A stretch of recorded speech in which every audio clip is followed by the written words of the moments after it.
So tell me a little bit about what you meant. What is drainage? Why are these organs so important from that perspective?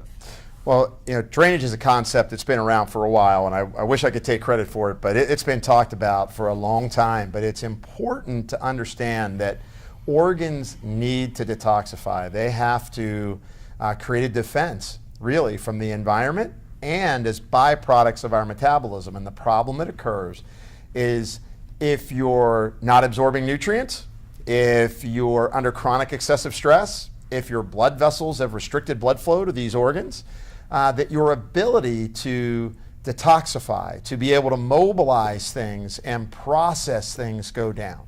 And when that process takes place, we start to see a deficiency in organ efficiency. Now you would think, oh, that sounds a little far-fetched. Well, let's talk about a basic construct. Kidneys. It is well established, and I know I was on my horse for a lot of years about pH before people were onto my ranting. But it's last 2 years that the information has come out, the data has come out. Low pH associated with renovascular damage and endothelial dysfunction, and it starts to make sense because with low pH comes an acidic environment intracellularly.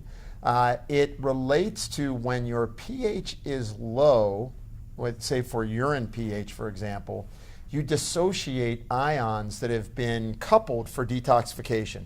And when you uncouple those ions, that frees them up to create damage to your cells. So for your kidneys, they've even shown you can control for blood sugar, you can control for lipids, you can still end up with renovascular damage. I got great blood sugars, I got great lipids, and I still ended up progressing my renovascular problems.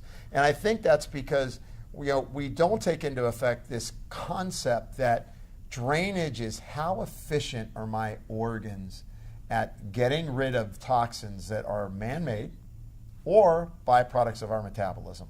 And liver, lymph, and kidney is at the filter level incredibly important. And then, of course, it has to do with, am I building red blood cells or not? Am I able to have an adequate antioxidant defense system or not? Am I recapturing minerals that I need and electrolytes that I need or not?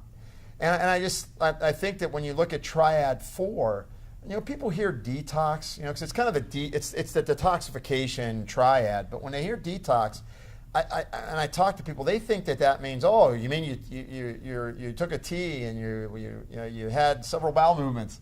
Detoxification occurs through all organs, 24 hours a day, 7 days a week, and competency for detoxification cycles is what really protects those organs and allows for the longevity.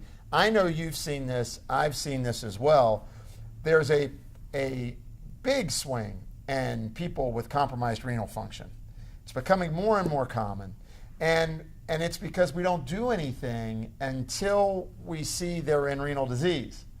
Why wouldn't we target, and that's the purpose of these triads, begin to see where the disruption is occurring and then take action on it? And I think the kidneys are they're just absolutely the forgotten organs. We just think, oh, they're there, they're working, and that's it.